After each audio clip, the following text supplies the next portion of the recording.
What we're going to talk about now is simply some keys to self-motivation. And all of us have motivation of some sort. I define motivation as the desire to achieve that which you believe to be worthwhile. And many people go through life never getting in touch with their greatness because of the lack of motivation to push themselves, or because they have not found something that they believe to be worthwhile to challenge them. I heard a poem once that said, many a flower has bloomed unceasingly and wasted sweetness upon the cold desert air. It's translated, that means simply that many a talented persons have gone unnoticed, and the world never had a chance to be exposed to their talent because that person did not take the time to begin to express or to demonstrate or to motivate themselves in the direction to bring that which they came into the universe to bring. How can you measure your motivation? How can you evaluate where you are on a scale of 1 to 10? Let's do this for ourselves mentally. How do you rate yourself from 1 to 10? Your mental attitude about yourself, how you feel about you, how you feel about life. How do you rate yourself on a scale of 1 to 10 in terms of your physical appearance, in terms of your health? Do you take care of yourself? Are you allowing yourself to get overweight and out of shape? Are you conscious of your health? Are you watching the food that you take into your body? Do you make a deliberate effort to exercise? You know, it was George Burns. He said, we cannot help getting older, but we don't have to get old. And many of us get old before our time because we don't take time to take care of ourselves. Your environment is a very good indicator. On a scale of 1 to 10, is it what you want it to be? Do you find it desirable? Are you satisfied? The job or career that you're involved in. Someone said that 85% of the American public are unhappy with their jobs. Are you spending 8 hours a day just doing time? Doing something that you don't find challenging, that does not make you stretch mentally, that does not stimulate you, that does not inspire you. Something that you don't find a sense of fulfillment in it. If you're doing that day in and day out, it has to affect how you feel about yourself, your level of motivation. Your relationships. What kind of impact is it having on your life? Is it nourishing or is it a toxic relationship? Does it drain you or does it build you up? Ask yourself that. How motivated are you to do something about it? Your contribution, your actions. What are you giving? Many people will leave the universe without a trace. No one will know they were here. And in fact, under their name, we could put under there, not used up. Will anybody know that you came this way? What contribution are you giving? What will you leave? What will be different because you came this way? Someone once said that life is our gift to us that God has given us, and how we live our lives is our gift to God. What kind of gift are you formulating? Is this a gift that you like to take back and do something else before you turn it in? Think about that. What can we do? What are some of the keys that we can begin to use to motivate ourselves when our batteries run low? Because I don't care who you are, I don't care what you do, at some time you are going to get tired. At some time you're going to get in a rut. Seem like nothing you do works out right. And sometimes it just seems like you just don't have the wherewithal or the will to do anything.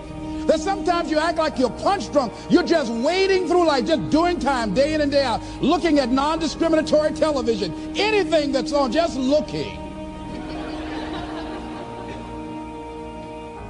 And depressed, feeling powerless, feeling useless, and bored. What do? How do you get yourself out of a rut? How do you, when you know you can do more than what you've been doing and you're not doing it and you're discontent with where you are, you get angry at yourself. How do you get out of that rut? How do you motivate yourself?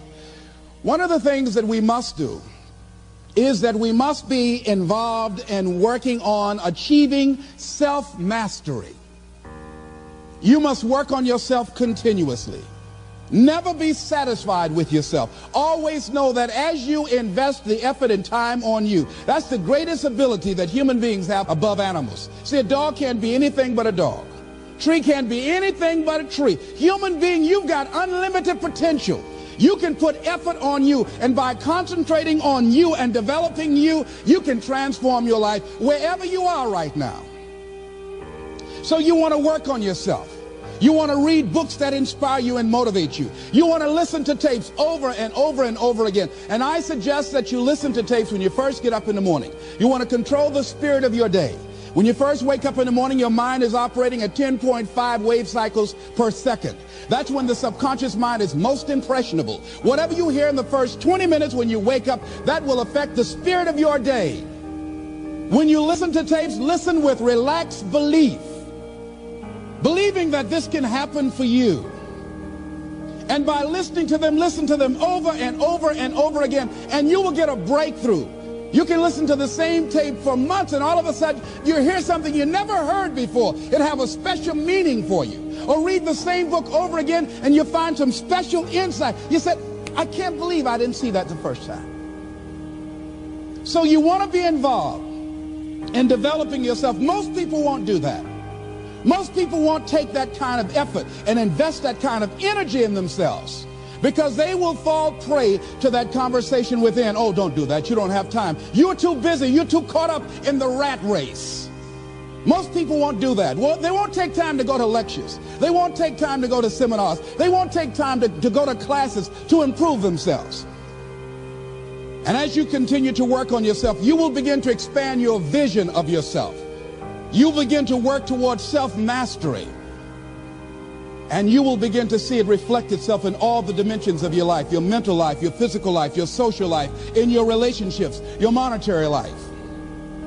So concentrate on developing yourself, because if you don't, I guarantee you that you will make a settlement, and most people have, and most of us already have.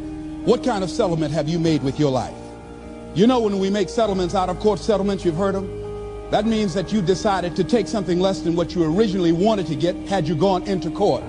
And the reason that you settled outside of court is because you didn't believe that you can get it. So you made an out-of-court settlement. Many of us are making in-life settlement. We're settling for less than what we actually deserve. We don't feel good about it, but we make it work in our minds. We'll come up with some kind of excuse to make it all right. What kind of settlement have you made with your life?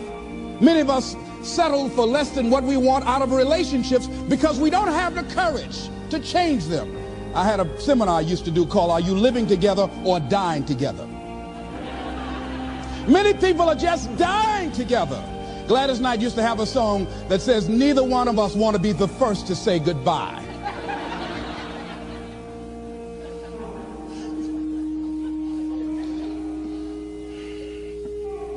The next thing is, in order to begin to find some keys to self-motivation to drive yourself, in addition to working on yourself, and as you work on yourself, you feel good about yourself, and as you feel better about yourself, you treat yourself differently. Develop a health plan. See, you can't feel well and do well if you don't have good health. You can't perform if you don't have your health. Your health is valuable. Develop a health plan. A plan that you will follow, because this is the only vehicle that you have to carry you through this experience called life. And you want to take good care of it because you love you enough. You care enough about you. And that's not easy. It is not easy having a health plan and sticking to it. But you're worth it doing it again and again and again. I have lost 22 pounds several times. I always do it. I love potato chips. People who know me know I love M&M peanuts.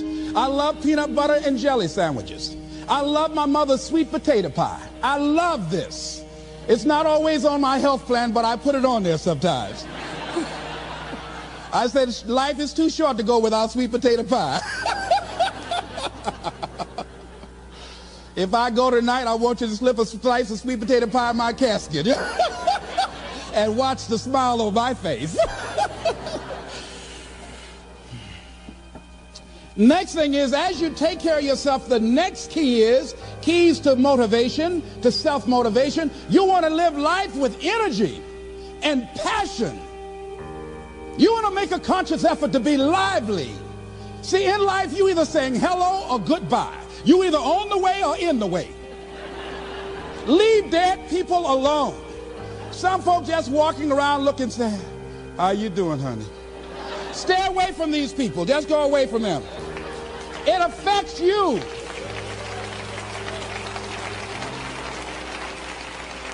You want to smile. You want to be happy. You got a lot to be thankful for.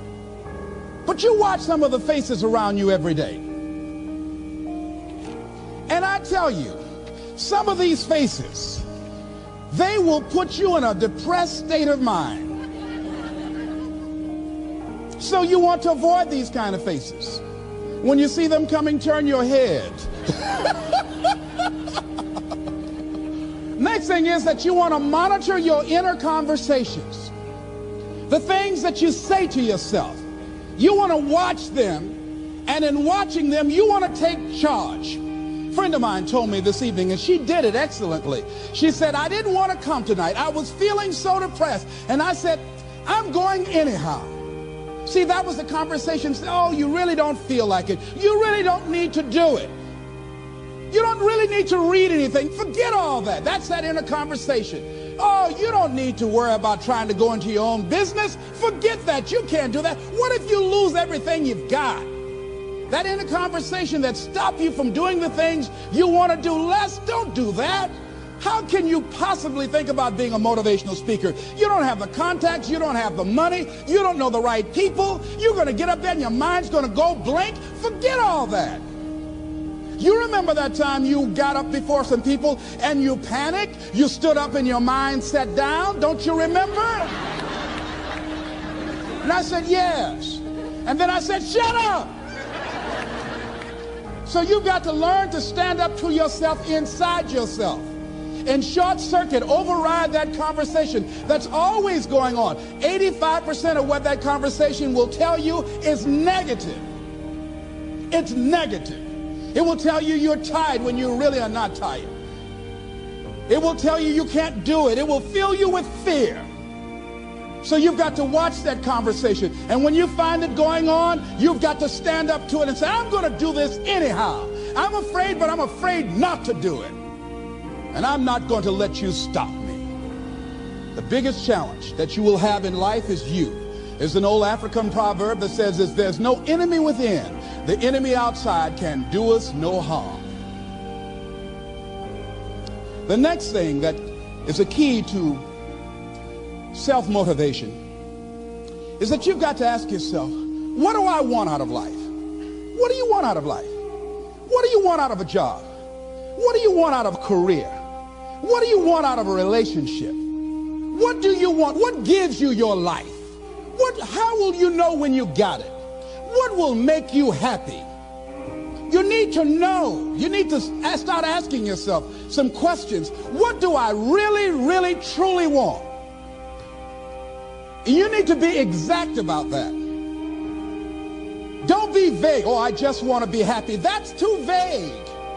What will make you happy? How will you know when you got it? Zero in on it. Be exact. Be specific. And as you do that, that will stimulate that superconscious mind or the reticular activating system of your mind that will begin to find those things, to identify with it. And once you begin to determine that which you want, take the time to write it down. Don't just think about it. Write it down. That is a subjective process that engages the subconscious mind. Write it down. Once you write it down, read it 3 times a day, morning, noon, and night.